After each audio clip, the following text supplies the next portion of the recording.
Bismillahirrahmanirrahim. Alhamdulillahirrabbilalamin. Wassalatu wassalamu ala ashrafil anbiya wal mursalin wa ala alihi wa sahbihi ajma'in. Rabbi shrah li sadri wa yassir li amri wahlul 'uqdatam min lisani yafqahu qawli. Rabbi zidna 'ilman warzuqna fahman. Allahumma iftah 'alaina hikmataka wanshur 'alaina min khazaini rahmatika ya arhamar rahimin. Allahumma inna na'udzubika min 'ilmin la yanfa' wa min qalbin la yakhsha' wa min nafsin la tashba' wa min 'amalin la yurfa' wa min da'watin la yustajabu laha. Ya Allah, ya Tuhan kami, jauhkanlah kami daripada ilmu yang tidak manfaat, jauhkanlah kami daripada hati yang tidak pernah khusyuk, jauhkanlah kami daripada nafsu yang tidak pernah kenyang, jauhkanlah kami daripada amalan yang tidak diterima-Mu ya Allah, jauhkanlah kami daripada doa yang tidak dimakbulkan ya Allah. Wa sallallahu ala sayyidina Muhammad wa ala alihi wa sahbihi wa sallam. Walhamdulillahi rabbil alamin. Alhamdulillah, syukur kehadrat Allah Subhanahu wa taala dari limpahan rahmat dan kasih sayang Allah kepada kita, sehingga setiap kali pertemuan kita diberi ruang, peluang, masa yang sangat baik. Masya Allah, tabarakallah. Bahkan setiap sesuatu yang terjadi itu penuh dengan hikmah dan kebaikan yang Allah Ta'ala ciptakan buat kita, insyaAllah. Sebetulnya memang hari ini saya benar-benar cuti, sebetulnya. Cumanya sampai tengah hari je lah cutinya. Selepas zuhur akan hantar anak ke USIM. Tu pagi ni ambil masa lah untuk buat apa yang perlu. Tapi ala kulli hal, Allah Ta'ala nak suruh buat kerja juga. Buat kerja juga. Jangan duduk saja kat rumah. Allahu Akbar. InsyaAllah muslimat, tak apa kalau siapa tak buat buku pun tak apa. Dengar, nota dah ada. Hari ni hari kita menulis. Bukan hari memandang guru, hari menulis, insyaAllah. Okay. Mungkin pada masa-masa yang akan datang, muslimat, jika saya sebagai pengganti, insyaAllah muslimat bawa buku. Kalau Kak Salwa sempat bagi tahu lah, bawa buku dan juga buku selawat, insyaAllah. Ya, sebab apa saya nak insyaAllah 10 minit masa kelas kita akan berselawat ramai-ramai mengikut buku 25 selawat yang disusun oleh Sayyid Abuya Muhammad Alawi Al-Maliki Al-Hasani. Saya guna nama tersebut yang dinamakan oleh Syekh Nuruddin Malbu Al-Banjari kepada anak kembar saya, masya-Allah. Namanya Muhammad Alawi dan Ahmad Hasani. Moga keberkatan daripada para guru, para ulama, insya-Allah kepulangan mereka nanti bakal menjadi di antaranya pendakwah-pendakwah kepada ummah dan masyarakat, insya-Allah. Mohon doakan daripada muslimat, saya minta doa sungguh buat anak-anak, insya-Allah. Okey, jadi muslimat yang dirahmati oleh Allah, hari ini kita dengan buku 40 kisah menarik dari Al-Quran, muka surat 31, tajuk yang ke-13, iaitu berkenaan satu ayat Al-Quran. Muslimat ada aplikasi dekat handphone kan? Al-Quran, buka surah Al-A'raf ayat 164 sampai 166. Surah Al-A'raf. InsyaAllah walaupun kita tak ada buku, kita ada ayat Al-Quran untuk kita sama-sama tekun, insyaAllah.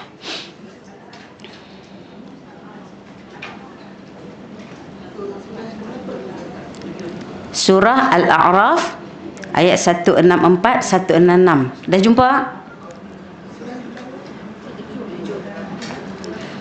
Okey. Muslimat yang dirahmati oleh Allah Subhanahu wa taala. Oleh kerana ayatnya agak panjang muslimat, saya baca pada maknanya insya-Allah.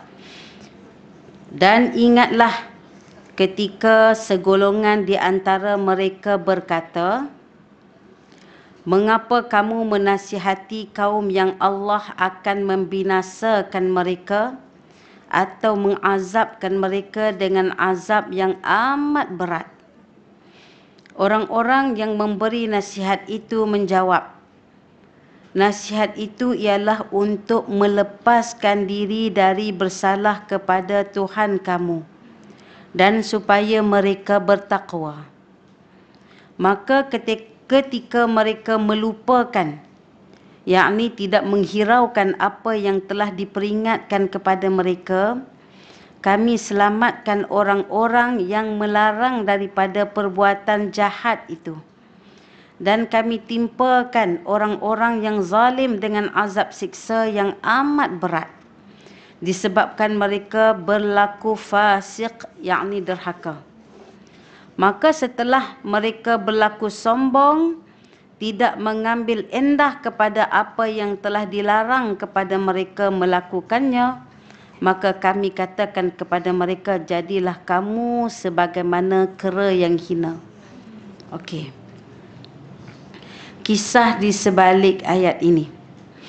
Allah Subhanahu wa taala menciptakan jin dan manusia agar mereka dapat memperhambakan diri kepadanya, yakni Allah.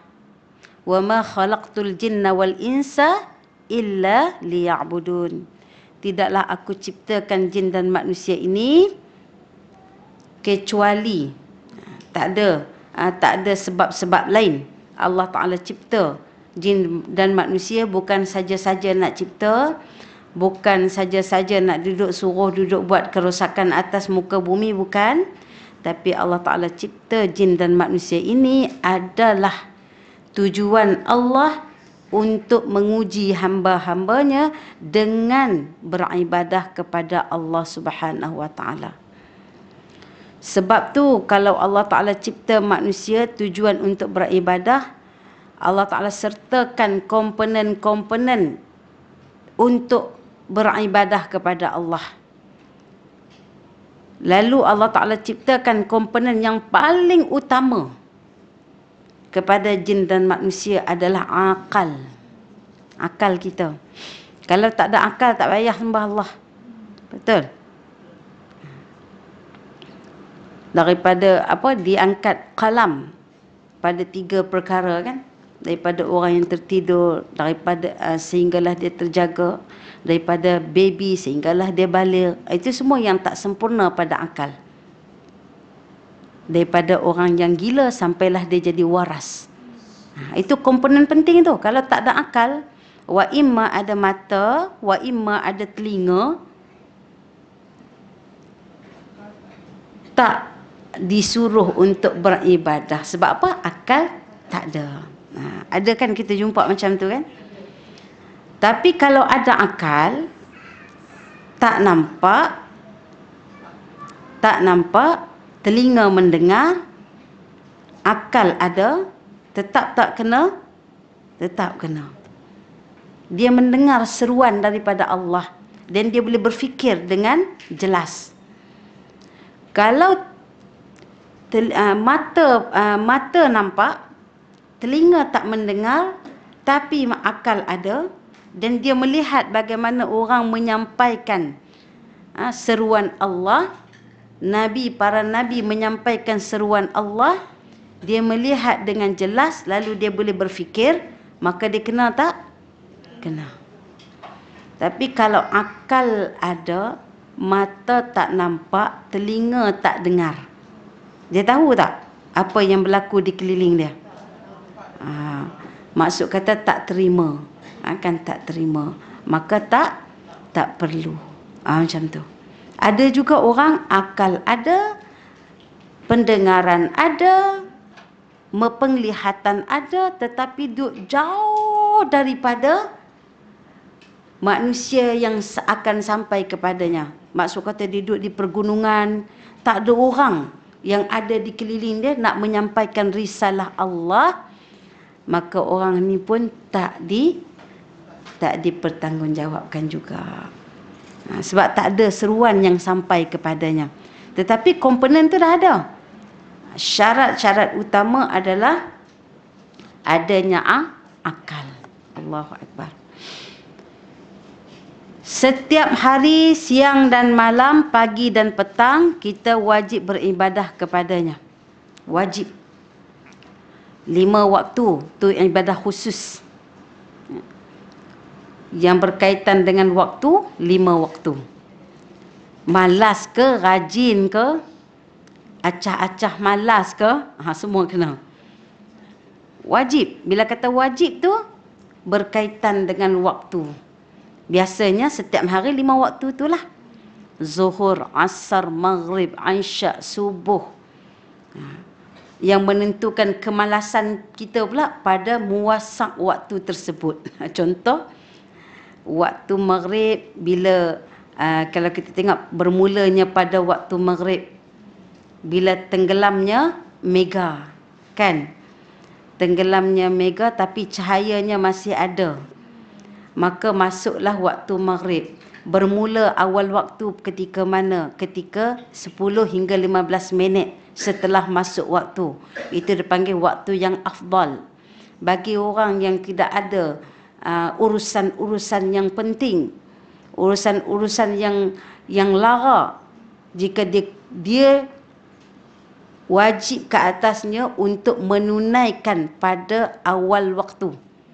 Nak dapat syurga, kata Nabi dalam hadis, orang yang nak dapat syurga ni, dia orang yang solat ala waqtiha. Masuk waktu, macam mana kadar dia? Dia ada 4 hukum dalam waktu, setiap waktu yang masuk. Yang pertama, waktu afdal. Sekira-kira 10 hingga 15 minit. Itu dipanggil waktu afdal selepas masuk waktu. Kita bingkas bangun dan sebagainya. Kemudian masuklah waktu jawas. Selepas 15 minit masuk waktu. Kemudian 10 minit selepas waktu jawas, masuk pula waktu ikhtiar. Maksud mana? Waktu ikhtiar masih lagi kita menunaikan solat dan mendapat ke-4 rakaat ataupun ke-3 rakaat ataupun ke-2 rakaat sebelum masuk waktu yang lain. Jangan sampai dia masuk dalam waktu hirmah. Waktu hirmah tu waktu yang diharamkan. Macam tu. Waktu yang diharamkan tu macam mana? Waktu yang diharam tu perbuatan kita melewat-lewatkan waktu sampai masuk waktu yang diharamkan itu, perbuatan tu yang menyebabkan dosa. Sukena takhir waktu. Macam tu. Tak ada apa-apa pun. Duduk saja tak apa, awal lagi ni. Waktu hirmah tu bagaimana muslimat? Waktu dia angkat takbiratul ihram, baru angkat ni. Allahu Akbar, orang pun azan. Dia tak sempat pun mendapat walau 1 rakaat. Itu waktu hirmah. Dah duduk hujung-hujung sangat dah. Perbuatan dia, orang Kedah kata perangai dia, tak senonoh sungguh. Dia takhir waktu tu, perbuatan tu yang haram. Tapi menunaikan solat tu adalah tetap wajib. Macam tu. Kita nak faham no? Bagaimana beribadah kepada Allah yang benar. Walaupun Allah Ta'ala menetapkan muasak pada waktu, bukanlah tiket kita untuk melambat, melengah-lengahkan. Cumanya ada satu hadis, seandainya kamu nak solat tapi makanan dah dihidangkan, ataupun kamu rasa perut kamu tak enak nak kena qada hajat dulu. Bila kamu duduk dalam waktu afdal atau waktu jawas atau waktu ikhtiar, yang mana bila kamu pergi qada hajat ataupun kamu makan dah makanan yang dihidangkan itu, masih sempat selepas itu kamu nak menunaikan solat, maka makruh kalau kamu solat dalam keadaan makanan yang dah terhidang, ataupun kamu dalam keadaan nak qada hajat. Macam tu. Tapi kalau kamu dah hidang tapi duduk dalam takhir waktu dah. Kita pun teringat hadis ustaz kata kalau dah hidang makan dulu. Kan? Kena makan dulu kata. Kalau tidak nanti solat tak khusyuk, makruh. Kan? Kalau kita duduk hujung waktu dah, wajib kita kena tunaikan solat dulu. Wajib kena tahan dulu yang nak memerut tadi tu. Macam tu. Sebab apa? Kalau kita pergi membuang, pergi qada hajat dan makan dulu menyebabkan kita terkeluar pada waktu. Kena fahamlah apa maksud hadis tu. Bukan sekadar kita baca pada literal ayat dia saja. Okey. Kalau terlalu mengantuk, kita duduk di hujung waktu pun tetap kena tunaikan solat. Kalau duduk pada awal waktu, kena sediakan di kita punya penggera dia, daripada penggera jam loceng sampailah ke penggera manusia. Semua kena ambil peranan. Kalau tidak berdosa. Macam tu. Okey, kemudian setiap hari siang dan malam, pagi dan petang kita wajib beribadah kepada Allah Subhanahu wa taala. Namun kaum Bani Israel yang terkenal dengan kedegilan itu telah bermohon kepada Allah agar hari beribadah dikhususkan pada hari Sabtu sahaja. Okey, sebelum saya nak cerita tentang Bani Israel ni, ni kita tengah hangat ni cerita tentang mereka ni. Bila jadi saja kes-kes yang macam ni, kita jangan duk tengok scroll saja apa yang orang Islam kena, muslimat. Baca sejarah Yahudi. Baca sejarah Bani Israel. Di situ kita akan dapat pencerahan bagaimana wajibnya kita membenci mereka sebagaimana Allah Ta'ala benci mereka dalam Al-Quran. Sebagaimana Allah Ta'ala murka kepada mereka dalam Al-Quran. Kita pun kena ada perasaan macam tu. Ada satu kisah daripada hadis baginda sallallahu alaihi wasallam. Saya cerita mafhum dia. Ada seorang Yahudi ni datang ke rumah baginda sallallahu alaihi wasallam. Dia bagi salam kepada baginda sallallahu alaihi wasallam. Assalamu alaikum. Apa maksud assamu? Mampus kamu. Lebih kurang macam itulah. Celaka, mampus, kutukanlah kita kata. Kemudian Nabi pun mendengar, maka Nabi jawab apa? Wa'alaikum. Nabi tak sebut sam pun. Wa'alaikum, ke atas kamu.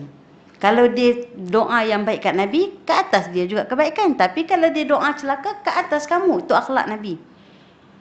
Nabi tak kata pun wa'alaikumsalam. Nanti kita tengok siapa yang kata yang tu. Kemudian, itu akhlak yang Nabi tunjukkan. Kita kata peluru makan tuan. Nabi balikkan balik peluru tadi. Wa'alaikum. Maksud kata celaka juga ke atas kamu. Dalam masa yang sama, Sayyidatina Aisyah mendengar. Dia dengar orang Yahudi bagi salam yang sedemikian rupa kepada baginda sallallahu alaihi wasallam. Kita pun muslimat lah, orang bagi salam dekat suami. Oh, bagi macam tu pula. Dia pun jawab daripada dalam dengan suara yang kuat. Masya Allah, tabarakallah. Apa jawapan Sayyidatina Aisyah? Wa'alaikumsalam. Wahai, dia panggil al-qiradah wal khanazir. Dia tambah lagi dahsyat. Dia kata, ke atas kamu, mampus. Lebih kurang macam itulah. Wahai kera-kera dan khinzir-khinzir. Dia kata, lagi dahsyat. Nabi pun kata apa? Marah dekat Sayyidatina Aisyah lah. Sudahlah, cukup-cukup lah tu. Kan?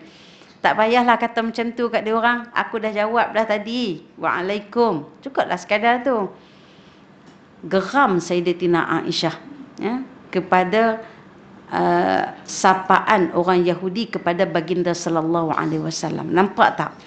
Tu Nabi akhir zaman duduk depan muka mereka. Menjadi pemerintah di tempat mereka. 3 Yahudi terbesar duduk bawah pemerintahan baginda sallallahu alaihi wasallam. Tak duduk dengan baik pun muslimat. Buat onar setiap masa. Yahudi Bani Quraizah, Yahudi Bani Nadir, Yahudi Bani Qainuqa. Semua ada peranan masing-masing ketika tu untuk menghancurkan Nabi dan juga para sahabat, apatah lagi Islam. Mai satu ketika pada peperangan Al-Ahzab, Banu Qurayzah pula yang membela. Mai satu ketika Bani Nadir pula yang memperolok-olokkan muslimah di pasar Yahudi.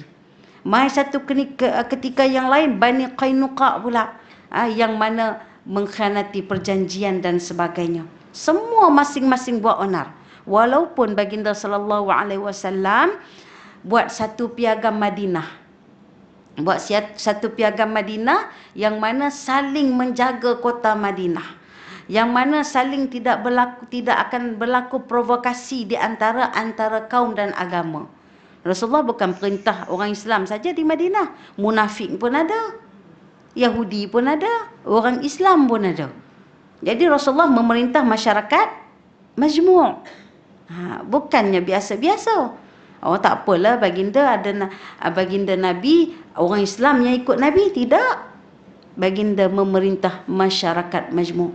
Dan semua tu di antara yang selalu buat onar selain orang munafik adalah orang-orang Yahudi. Ada yang Bani Nadir, Nabi sampai ke tempat mereka, dijemput Nabi konon-konon, jemputan yang mulia.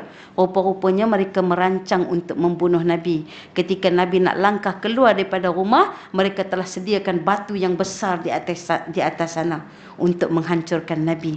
Kemudian malaikat Jibril datang menyampaikan berita tersebut. Nampak tak muslimat? Setiap masa tu Nabi, baginda Nabi sallallahu alaihi wasallam yang ada depan mata tu. Hari ni Nabi tak ada dengan kita dah muslimat. Yang ada pejuang-pejuang Islam. Lagilah mereka tak hairan. Apatah lagi membunuh umat Islam tu satu hobi bagi mereka. Dia panggil favorite. Kalau tak buat benda hobi ni, kalau tak buat menggeletar tangan muslimat. Jadi orang kaki pancing kan. Isteri tak bagi pancing, ya Allah, silap-silap joran tu tidur dengan joran. Macam itulah dia punya hobi kan, kita kata. Allahu akbar, masya-Allah, tabarakallah. Kemudian berlakulah turunlah ayat ni tentang kisah bagaimana orang-orang Yahudi yang Allah Ta'ala kisahkan mereka dalam Al-Quran. Yang kita tengok hari ini adalah dalam surah Al-A'raf. Kisah orang Yahudi dalam Al-Quran cukup banyak. Ada ketika Allah Ta'ala panggil Yahudi kepada mereka, ada ketika Allah Ta'ala panggil Bani Israel kepada mereka. Kan? Dan kisah mereka ni, perangai yang Allah Ta'ala gambarkan dalam Al-Quran, sebiji perangai mereka terjemah di luar. Kita baca sikap-sikap degil, tamak, rakus, kejam, zalim dalam Al-Quran. Begitulah mereka di luar hari ini. Tak ada perubahan pun. Kecuali yang sedikit saja yang mengikut perintah Allah. Mereka memang satu bangsa yang Allah Ta'ala janjikan tanah bagi mereka. Selagi mana mereka taat kepada Allah. Tapi mereka ingkar. Nabi-nabi mereka bunuh. Tak ikut cakap mereka, tak ikut kehendak mereka, tak ikut apa yang mereka suka, mereka bunuh. Kemudian tiba-tiba nak kembali ke tanah di mana Nabi mereka pernah tinggal. Alasan saja. Dan itu satu proses sebenarnya untuk mengumpul semua orang-orang Yahudi untuk dihapuskan. Cuma proses itu bukan sekadar memakan masa, tetapi memakan korban. Allahu akbar, masya-Allah, tabarakallah. Okey, jadi kita tengok di sini. Kaum Bani Israel terkenal dengan kedegilan. Degil. Orang Kedah kata ketegak. Senang, sedap sikit dengar. Okey. Mereka telah bermohon kepada Allah agar hari beribadah dikhususkan pada hari Sabtu saja. Dia panggil holy day. Hari suci tu. Bukan hari kita cuti. Holiday. Hari suci bagi mereka. Sebenarnya bila Allah Ta'ala suruh kita beribadah kepada Allah, Allah turunkan kepada kita seminggu 7 hari tu, memang 7 harilah kita kena beribadah pada Allah. Mana boleh skip-skip. Hari Sabtu, hari kita bersukaria. Contoh, hari tak mau solat, tak mau apa. Hari Sabtu tu je. Hari Ahad, okeylah startlah sikit-sikit solat ni. Tu pun bahagi-bahagi. Mana boleh macam tu? Setiap saat 24 jam Allah Ta'ala bagi kepada kita. Semua dalam 24 jam tu apa saja kita lakukan, ada ibadah khusus, ada ibadah umum. Mesti kena ada. Tapi perangai orang Yahudi ni, Bani Israel ni, mereka minta satu hari untuk hari tu saja dikhususkan untuk beribadah. Sebab rupa-rupanya sifat mereka daripada zaman mula Nabi Adam sampai ke zaman Nabi Muhammad, tak adanya ada dalam seminggu tu 12 hari tak ada muslimat. Semua 7 hari sama aja. Jam pun sama, 24 jam sama aja. Bila dituntut untuk beribadah kepada Allah setiap hari, mereka rasa terbeban. Terbeban. Nak berseronok, nak bergembira, me time lah, healing lah, semua adalah benda dalam tu. Kan? Jadi terganggu. Itu sebab mereka minta pada Allah, bagilah satu hari saja untuk mereka beribadah kepada Allah. Dengan ibadah yang sungguh-sungguh, tak ada masuk elemen-elemen yang lain. Keinginan mereka yang mereka utarakan kepada Allah Subhanahu Wa Taala, Allah Taala sambut. Allah Taala bagi apa yang mereka nak. Semudah itu muslimat. Kelebihan yang Allah Taala bagi kepada kaum Bani Israel ni memang sangat banyak.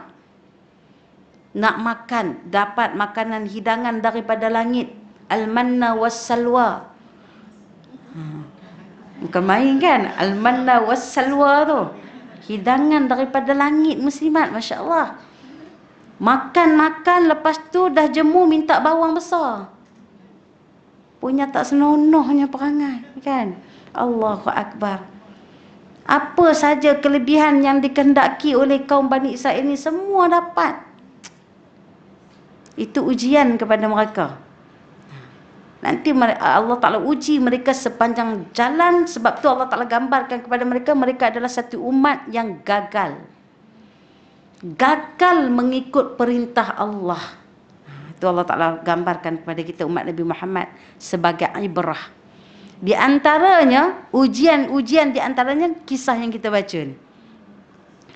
Kemudian, mereka telah bermohon kepada Allah agar hari beribadah dikhususkan kepada hari Sabtu sahaja. 6 hari lagi mereka sibuk dengan urusan keduniaan, urdu, urusan dunia. Mereka sibuk dengan urusan dunia, mereka ambil masa 6 hari. 1 hari mereka minta kepada Allah untuk beribadah kepada Allah. Sebab apa? Mereka kata 6 hari itu, kalau semua hari nak dikhususkan beribadah kepada Allah, mereka tak sempat. Sibuk benar. Tak tahulah sibuk apa. Dengan urusan dunia ni kan. Kalau kita ikutlah akur pada urusan dunia, semua kita tak sempat muslimat. Sibuk nak tidur. Kan? Sibuk nak berjalan, sibuk nak makan. Sibuk nak coffee time dengan kawan-kawan. Orang pakai memang tak sempat belaka lah. Okey. Maka keinginan mereka ini dikabulkan oleh Allah Subhanahu Wa Taala yang sudah tetaplah menurut syariat Nabi Musa. Maka dijadikan keinginan mereka sebagai ketetapan pada syariat Nabi Musa. Iaitu pada hari Sabtu dikhususkan untuk mereka beribadah kepada Allah Subhanahu Wa Taala.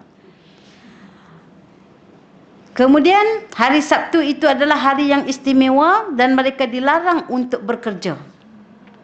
Masuk hari Sabtu merupakan hari yang paling istimewa bagi orang Yahudi. Kalau orang Nasrani hari apa? Ahad. Itu hari untuk Kristian kan? Kalau orang Islam? Semua hari. Apatah lagi hari Jumaat. Ingat hari Jumaat saja kan nak kena buat ibadah. Semua hari. Apatah lagi penghulu bagi segala hari, yakni hari Jumaat. Masya Allah. Maka hari itu dikhususkan semata-mata untuk menyembah dan bersyukur kepada Allah serta mempelajari ilmu agama. Masuk saja hari Sabtu, mereka kena khususkan untuk menyembah Allah Subhanahu Wa Taala. Kalau ada kelas-kelas ilmu, mereka kena pergi, kena dengar. Hari itu hari mereka betul-betul menghadap Allah dan tinggalkan semua urusan-urusan dunia. Macam tu. Orang bagi mudah, Allah bagi mudah, nak susah. Ingat tengok apa yang berlaku. Begitulah telah menjadi adat, syariat dan tradisi Bani Israel sejak zaman Nabi Musa sampailah ke zaman Nabi Daud alaihi salam. Kalau kita baca sejarah, kalau kita baca rentetan urutan 25 Rasul, kita jumpa Nabi Daud dulu, baru jumpa Nabi Musa kan. Tapi kalau kita baca rentetan sejarah, Nabi Musa dulu, baru jumpa Nabi Daud. Okey, saya bagi satu sikit gambaran pada muslimat. Nabi Musa, sewaktu Nabi Musa duduk di Mesir, masa tu Bani Israel dah ada lebih kurang 600,000 orang. Ramai dah. Masa zaman Nabi Yusuf sebelum Nabi Musa, zaman Nabi Yusuf baru ada 72 orang sahaja yang terdiri daripada keluarga Nabi Yusuf sendiri, iaitu Nabi Yaqub serta abang-abangnya. Dalam abang-abang Nabi Yusuf itu, daripada abang tiri daripada mak, tak bukan abang tiri, abang betul, daripada mak lain, bapa yang satu, maka lahirlah abang-abang, termasuk dalam tu Yahuda. Yahuda inilah yang melahirkan pembesar-pembesar Yahudi, orang-orang ahli-ahli perniagaan daripada Yahudi, cerdik pandai, ahli fizik, ahli kimia, geologi, semua daripada susur galur Yahuda ni. Daripada Levi pula, abang dia bernama Levi, barulah susur galur tu sampai kepada Nabi Daud dan Nabi Sulaiman alaihi salam. Itu pembesar-pembesar agama. Setelah Nabi Yusuf ambil abang-abang keluarganya dan 72 orang lagi tu duduk di Mesir pada ketika tu, diselamat daripada bumi Kanaan yang dekat dengan Palestin. Satu bumi Kanaan tu satu tempat perbukitan di Palestin, dibawa masuk ke dalam Mesir. Selepas 27 tahun, maka wafatlah Nabi Yusuf alaihi salam. Nabi Yusuf wafat, berkembang biak Bani Israel. Sampailah ke 600,000 orang waktu pemerintahan Ramses kedua, Firaun. Ramai tak? Ramai. Lepas tu Firaun pula satu malam mimpi akan dihancurkan oleh seorang lelaki daripada Bani Israel. Bangun pagi kecup perut. Dicari semua, mana dia? Bayi-bayi lelaki dibunuh semua kecuali satu, Nabi Musa yang diselamatkan, yang diselamatkan oleh Siti Asia. Hanyut dan terhenti di bawah terusan pohon depan dengan istana Firaun. Itu sebab nama Musa, maksud dia pohon dan air. Pujuk, dapatlah bela. Kan? Nabi Musa membesar walaupun di bawah didikan Firaun, tapi Nabi Musa membesar sebagai seorang Muslim. Dan dia sedar diri dia Bani Israel, daripada Bani Israel. Dia mula mengumpulkan orang-orang Bani Israel tadi satu tempat yang asing. Sebab apa? Bani Israel pada ketika itu beragama Tauhid, mengesahkan Allah. Sedangkan bangsa Qibti bawah Firaun banyak Tuhan mereka. Sampailah satu detik Firaun mengaku dia jadi Tuhan. Sebab tak pernah sakit. 400 tahun hidup, sesemua pun tak pernah muslimat. Kan? Macam mana dia tak mengaku kan? Hidup dengan kemakmuran, nak buat apa saja dapat. Hamba-hamba semua jadi pengikut. Follower dia ramai lah masa tu. 12 juta orang tentera saja follower dia. Tu tak masuk rakyat lagi. Maka pada ketika tu, dia dah sedar dah siapa sebenarnya Nabi Musa alaihi salam. Sebab satu peristiwa yang berlaku antara Nabi Musa dan Samiri serta Fatun, iaitu seorang lelaki Qibti. Dia nak selamatkan Bani Israel, Samiri tu. Nabi Musa tumbuk si Fatun tadi, mati. Dah mati, Tumbuk sikit je, tapi tangan Nabi Musa satu mukjizat. Allah Ta'ala bagi kekuatan pada tangan Nabi Musa. Sikit saja sentuh dengan tumbukan boleh mati. Biasanya kalau orang tumbuk paling-paling lebam, betul tak? Kan ni tak, mati terus.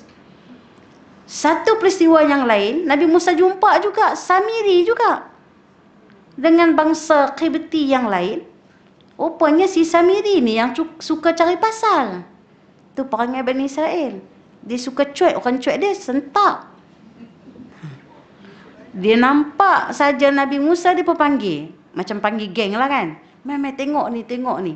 Nabi Musa tengok-tengok, Nabi Musa marah. Oh, rupanya kamu yang selalu buat hal. Macam tu lah. Dia kata, awak, kalau aku buat hal pun, kamu nak bunuh aku macam bunuh si Fatun tu. Dia yang pecahkan rahsia. Maka semenjak tu Nabi Musa jadi dalam buruan Fir'aun. Nabi Musa nak bawa semua rakyat dia, semua umat dia keluar daripada bumi Mesir, nak masuk ke Palestin. Tak boleh keluar juga muslimat. Sebab dalam satu hadis dikisahkan, kenapa rombongan Nabi Musa tak dapat keluar daripada Mesir? Atas satu sebab, di antaranya mereka tak dapat keluarkan Nabi Yusuf, makam Nabi Yusuf, tulang belulang. Sebab mana? Sebagaimana yang diwasiatkan oleh Nabi Yusuf, dibagi tahu oleh seorang pendeta kepada Nabi Musa. Maka kata pendeta tu, yang tahu makam Nabi Yusuf ni seorang je, iaitu seorang perempuan tua. Orang lama lah cerita dia, yang tahu kisah-kisah klasik ni, kan. Maka berjumpalah mereka dengan seorang perempuan tua. Perempuan tua tu kata, boleh aku nak tunjukkan makam Nabi Yusuf dengan satu syarat. Wahai Musa, minta kepada Tuhan kamu agar aku ini dijamin syurga. Demand tak permintaannya? Nabi Musa sendiri pun tak berani nak mengaku mula-mula. Namun Allah Subhanahu Wa Taala memerintahkan, wahyukan kepada Nabi Musa untuk menerima permintaan daripada wanita tua tersebut. Tapi wanita tua tu kita panggil orang yang cerdik, bijaksana. Sebab dia tidak minta hal keduniaan. Ini menjadi asbab pada kita muslimat, kalau kita jumpa orang-orang soleh, jumpa para alim ulama, para waliullah, jangan duk minta hal dunia, malu. Wahai Syekh, mohon doakan kepada saya, kan. Doakan pada saya dimewahkan rezeki. Kita minta dunia lah tu, kan. Dicambahkan anak pinak, kan. Kemudian diberi kekayaan urusan dunia dan akhirat. Konon-konon malu muslimat, minta apa? Ya Allah, wahai Syekh, mohon doakan pada Allah, keberkatan dengan doa kamu wahai Syekh, moga-moga Allah Ta'ala ampunkan seluruh dosa-dosa saya. Allah Ta'ala tempatkan saya bersama para siddiqin, para anbiya, para mursalin. Tu yang kita nak. Kena bijaksana sikit dalam berdoa tu. Dalam minta doa kepada orang soleh, kena jadi bijaksana sikit. Jangan minta hal dunia, minta hal akhirat. Hal dunia ni, soal rezeki, soal ajal, semua jaminan Allah dah. Minta hal akhirat. Allahu Akbar, Masya Allah. Lalu setelah mana dijamin, maka wanita tua tadi berkata kepada Nabi Musa, pergilah ke satu tasik dan cedoklah air di dalam tasik itu sampai kering. Maka setelah kering, disitulah adanya makam Nabi Yusuf. Ambillah tulang belulangnya, bawalah keluar daripada negeri Mesir. Maka bukan mereka kata payahnya, kan. Pi cedok semua, cedok sampai kering tasik itu, terjumpalah makam Nabi Yusuf. Maka diambillah tulang belulang Nabi Yusuf, dibawa keluar bersama.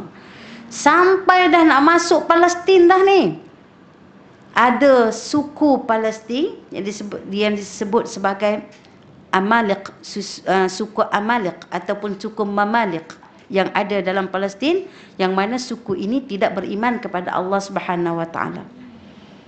Nabi Musa pun ajak kaum dia untuk berperang di sana. Apa kata Bani Israel ketika tu? Kamu pergilah dengan Tuhan kamu. Lawanlah dengan orang-orang yang kuat dalam sana. No, kami tak mahu. Lepas menang, panggillah kami masuk.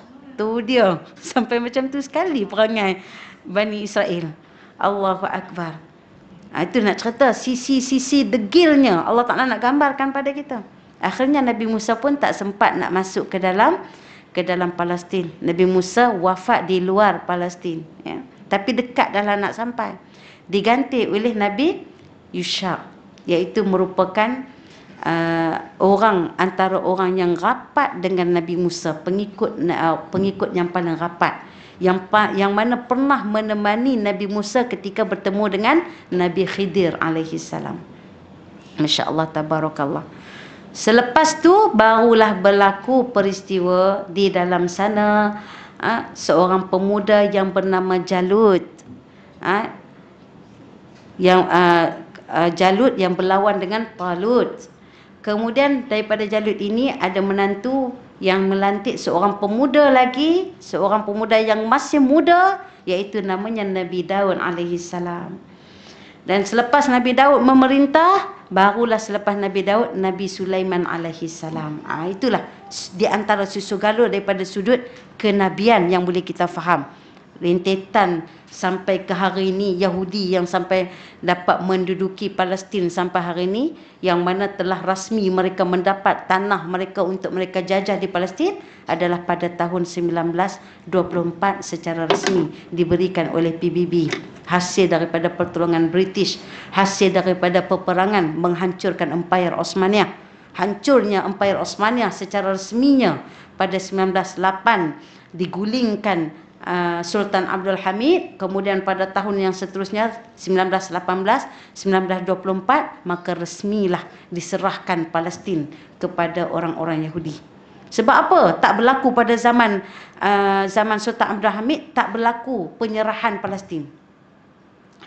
Sebab masa ketika tu ada seorang Yahudi yang besar, orang Yahudi yang berpengaruh, tokoh Yahudi yang berpengaruh, yang namanya Theodore Herzl. Dia datang berjumpa dengan Sultan Abdul Hamid dalam keadaan yang sangat tawaduk lah konon-kononnya. Wahai Sultan, kata dia, bagilah sedikit sebidang tanah kepada kami orang Yahudi untuk kami bercucuk tanam saja di sana. Itu yang pertama, alasan dia. Yang kedua, supaya kami dapat mengenang para nabi kami yang pernah ada di sana, yang pernah bermihrab di sana. Ramai nabi di sana yang bermihrab. Nabi Zakaria di sana, Nabi Musa, Nabi Sulaiman, Nabi Daud. Rupanya cita-citanya besar. Macam-macamlah mereka tak tahu umat Islam ini dihadiahkan Al-Quran sebelum tu lagi. Dan semua umat Islam ni baca Al-Quran, tahu dah selok-belok perangai mereka. Sebab tu kata Sultan Abdul Hamid, sesungguhnya tanah milik Palestin ini bukan orang Palestin saja yang miliki, tetapi seluruh umat Islam yang ada di muka bumi ini, itu milik mereka. Dan sesekali aku tidak akan menyerahkan kepada kamu walaupun sejengkal tanah, aku takkan serah. Kalau nak juga langkah mayat aku dulu. Sebab itulah di antaranya asbab mereka menghancurkan Empire Osmania. Hancurnya Empire Osmania ni bukan kita kata yang sebagaimana yang digembur-gemburkan keterlaluan, hidup dengan dunia, dengan perempuannya dan sebagainya. Sebab apa yang terakhir Allah Ta'ala kurniakan kepada kita ketika itu, khalifah yang memegang agama yang terkuat adalah Sultan Abdul Hamid. Adapun selepas-selepas itu semuanya dah berada dalam genggaman mereka. Allahu Akbar, Masya Allah, Tabarakah. Sampailah hari ini muslimat, no? Kita faham itulah perangai mereka. Kemudian pada sebuah kampung yang terletak di pinggiran Laut Merah yang bernama Kampung Ailah, di situ terdapatlah perkampungan Bani Israel. Mereka itu juga menjalankan syariat yang menjadikan hari Sabtu semata-mata untuk beribadah kepada Allah Subhanahu wa Ta'ala. Dan tidak jauh daripada pantai perkampungan itu terdapat 2 buah batu besar putih yang warnanya di dalam laut. Setiap hari Sabtu kelihatan ikan yang sangat banyak di permukaan air, tidak seperti hari-hari yang lain. Kalau kita baca ayat Al-Quran tadi tu, kita akan jumpa 3 puak di sini pada Bani Israel. Satu, puak yang ingkar maksiat. Kedua, orang yang tak nak ambil spotting, geng spotting. Kamu nak buat maksiat ke, tu kamu punya hal. Kubur asing-asing. Macam tu lah kan. Kalau dosa, kamu kena dosa. Kami tak. Dan yang ketiga, puak dipanggil saleh dan musleh. Puak yang ketiga ni adalah puak yang orang soleh daripada kalangan Bani Israel. Mereka ni dah soleh, kemudian nak tegur. Amar ma'ruf, nahi mungkar. Jadi yang nanti akan Allah Ta'ala sumpah menjadi kera nanti ni 2 puak tadi. Pertama yang ingkar dan maksiat, dan yang kedua yang spotting tadi walaupun dia tak ikut. Sebab dia ada hilah apa yang berlaku kepada mereka. Kemudian Allah Ta'ala bagi ujian. Bila hari Sabtu saja muslimat, akan ada batu putih di dalam air, nampak bayang-bayang batu putih tu. Kemudian di situ berkumpullah ikan-ikan yang tak pernah ada pada hari yang lain. Punya banyaknya Allah Ta'ala bagi. Kalau hari lain mungkin bilis-bilis saja. Hari Sabtu saja ikan besar-besar berkumpul di batu putih. Jadi mereka yang puak-puak yang ingkar ni, dia tengok, ya Allah, meleleh air. Mai hari Sabtu je mesti istimewa punya ikan. Kan? Kita pun duduk, kalau kita pun di Selangor, di kat Port Kelang ke, kat Banting ke, lain ikan-ikan. Langkawi lain pula ikan. Sabah lagi lain. Kan? Tak sama, semua ikan tak sama. Allahu Akbar. Tapi Allah Ta'ala bagi dekat Bani Israel ni ujian kepada mereka. Bila hari Sabtu saja, pelbagai jenis ikan yang mereka tak pernah lihat datang. Macam tu. Allahu Akbar. Dari hari ke hari, tahun ke tahun, makin banyak ikan-ikan besar daripada Laut Merah yang datang ke 2 buah batu besar pada hari Sabtu. Yang ni yang menyebabkan selera mereka bertambah. Nafsu dan tamak dan keinginan untuk memakan ikan yang besar-besar itu menyebabkan mereka lupa kepada ajaran yang mereka sendiri minta kepada Allah Subhanahu Wa Taala. Lalu mereka pun berkumpul, bermesyuarat dan bertukar fikiran macam mana nak dapatkan ikan yang besar-besar tu, sebab hari lain tak ada. Hari Sabtu je ada. Jadi mereka berkumpul. Muslimat tengoklah. Nak buat benda batil pun kalau mesyuarat boleh jadi yo. Dia punya meeting dia kata terancang. Dia punya mesyuarat dia tu terancang. Boleh jadi benda batil kalau terancang pun boleh mengalahkan benda yang benar tak terancang. Tu kita kena pegang Islam tu biar terancang. Allahu Akbar. Mereka berkata, salah seorang daripada mereka, mengapa kita biarkan saja ikan-ikan besar sebanyak itu berkeliaran di hadapan kita di hari Sabtu ni? Sedangkan hari-hari yang lain kita bermati-matian sampai ke tengah laut yang luas mencari ikan. Kadang-kadang ada, kadang-kadang sampai kena mengorbankan nyawa kita. Allahu Akbar. Dan kita tangkap semua ikan. Alangkah baiknya kalau di hari Sabtu tu kita tangkap semua ikan yang lalu di antara 2 buah batu itu, pasti akan mendapatkan ikan yang sebanyak-banyaknya dengan sangat mudah. Maka cadangan mereka itu diterima oleh mereka, kecuali hanya beberapa orang saja tak terima. Sebab apa? Sebab kamu kata hari Sabtu untuk urusan akhirat. Kenapa nak buat kerja tu hari Sabtu? Kan? Kenapa nak buat kerja tu hari Sabtu? Sedangkan kamu dah minta daripada Allah hari Sabtu, urusan akhirat bagi kamu. Jadi ada juga yang tarik diri. Maka ada juga mereka yang merancang kita pukat hari Sabtu, kita tinggal. Nanti hari Ahad nanti baru kita ambil. Macam tu dia punya helah dia tu. Dahsyat orang Yahudi ni. Maka begitulah setiap hari Sabtu penduduk kampung itu bersama-sama, ada yang ingkar tunjuk terang-terangan, mereka menangkap ikan di antara 2 buah batu besar dengan mudah sekali. Mereka berhelah dengan meletakkan pukat pada hari Jumaat. Masuk, ada kata tak hari Sabtu ambil hari Ahad, ada riwayat kata tak hari Jumaat ambil hari Sabtu. Macam tu. Dan mengangkatnya pada hari Ahad, tak ambil hari Sabtu pun ada, ambil hari Ahad pun ada. Maksud kata letak hari Jumaat, hari Sabtu, it's okay. Beribadah kepada Allah, nanti hari Ahad kita ambil. Kita tak buat apa kan? Kita pekat hari Jumaat tu. Okey. Maka hasil ikan yang mereka dapat lebih banyak daripada hasil hari-hari ke laut. Alangkah senangnya hati mereka dengan perbuatan mereka ini. Maka hari Sabtu itu sudah mereka berubah daripada hari beribadah kepada Allah seperti permohonan asal mereka, maka bertukarlah hari Sabtu jadi hari bersukaria. Itu yang jadi hari suci, holiday jadi hari cuti. Jadi hari cuti, hari bersukaria bagi mereka.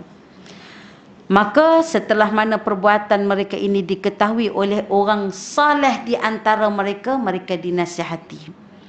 Menasihat. Orang saleh ni, mereka duduk di tempat, mereka boleh menegur dengan mulut. Betul? Itu sebab kalau kita tengok amal ma'ruf nahi mungkar ni, dia panggil dalam sudut apa? Dia panggil tartib adwar. Tartib adwar ni maksudnya mengikut peranan masing-masing. Mengikut peranan masing-masing ni maksudnya kalau kata kita ni rakyat marhin, teguran dengan hati itu adalah baik. Bukan dipanggil adhaful iman. Selemah-lemah iman bukan. Tapi dia tak boleh nak buat apa, tak ada kuasa apa, dia cuma rakyat je. Contoh kan. Sebagai seorang pendakwa dia kena tegur. Peranannya dia boleh menegur dengan mulut. Dan sebagai seorang pemimpin dia kena tegur dengan tindakan. Itu dipanggil mengikut peranan masing-masing. Kadang-kadang kita dengar juga tak boleh tegur dengan ni, buat dengan ni, tak boleh tegur dengan ni, buat dengan hati. Itu tafsiran yang lain lah yang saya dengar daripada di antaranya Syekh Ibrahim Al-Qattani mengatakan tertib adwar pada bab amar ma'ruf nahi mungkar, dan saya rasa itu lebih tepat mengikut kedudukan kita masing-masing. Berbeza dengan tertib tadriji. Tertib tadriji ni maksudnya berstep. Sebagaimana Allah Ta'ala perintah tentang hukum minum arak. Kan sikit-sikit kan. Mula-mula minum arak, nak pergi solat jangan minum kan.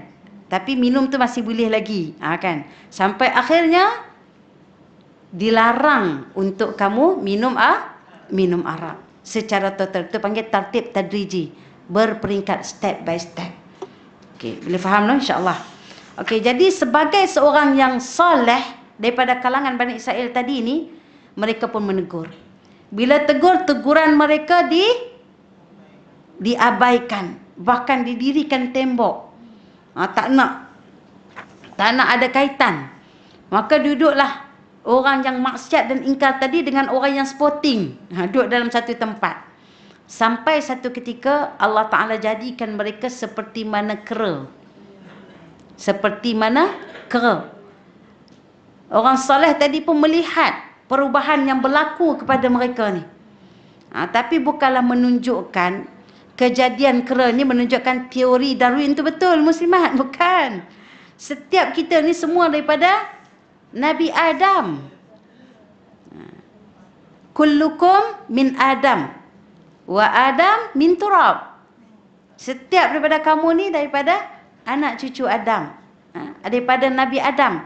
Dan Adam daripada tanah. Itu asal-usul kita. Daripada kita yang membesar tinggi 60 hasta sebagaimana Nabi Adam, mengikut peredaran zaman makin rendah, makin kecil, makin kecil, makin kecil. Sampailah sekarang monek. Macam itulah. Yang teori Darwin pula, daripada duduk 4 kaki, lama-lama bangun tinggallah 2 kaki. Wallahu alam. Itu bukan teori sebagaimana yang kita duk baca zaman, saya pasti zaman akak-akak dulu, betul tak? Ada satu buku kan, teori Darwin dimasukkan di doktrin kita betul-betul. Allahu akbar, masya-Allah, tabarakallah. Okey, kemudian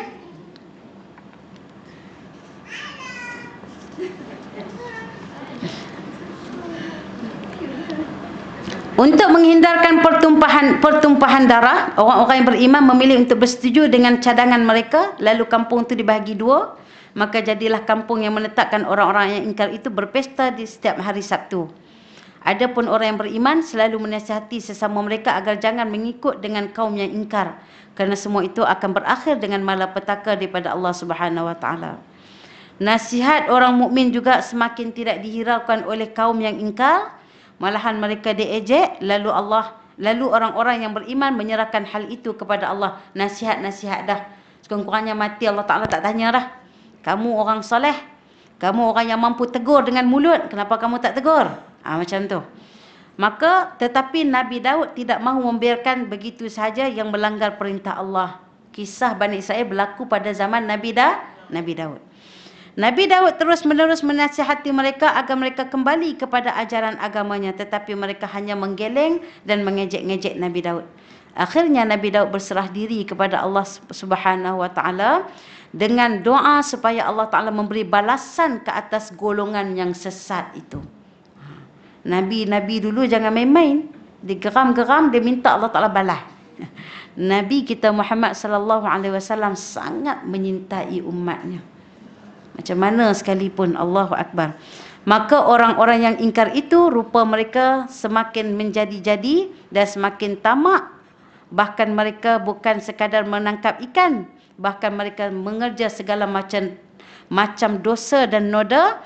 Tabiat mereka berubah menjadi seperti kera, tidak tahu akan halal dan haram.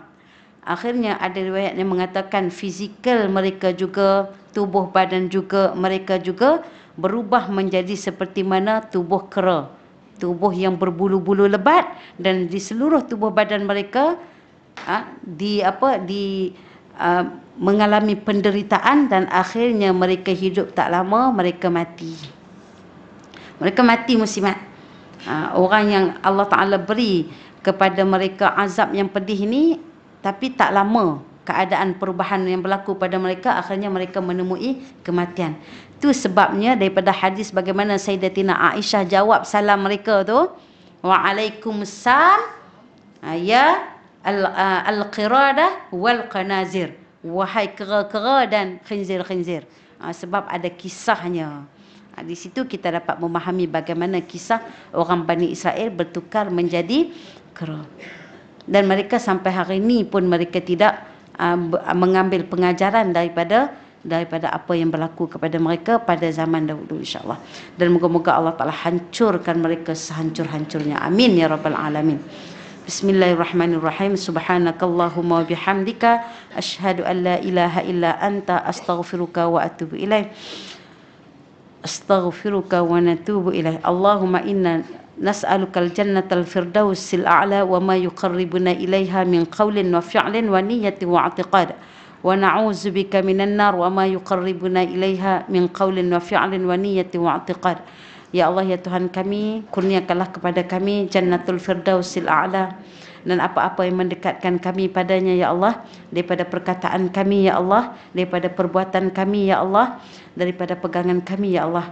Ya Allah, ya Tuhan kami, jauhkanlah kami daripada neraka Jahannam-Mu ya Allah, dan apa-apa yang mendekatkan kami padanya ya Allah, daripada perkataan kami ya Allah, daripada pegangan kami ya Allah, daripada perbuatan kami ya Allah. Wa sallallahu ala sayyidina Muhammad wa ala alihi wa sahbihi wasallam, walhamdulillahi rabbil alamin. Taqabbalallahu minkum minna wa minkum, taqabbal ya karim.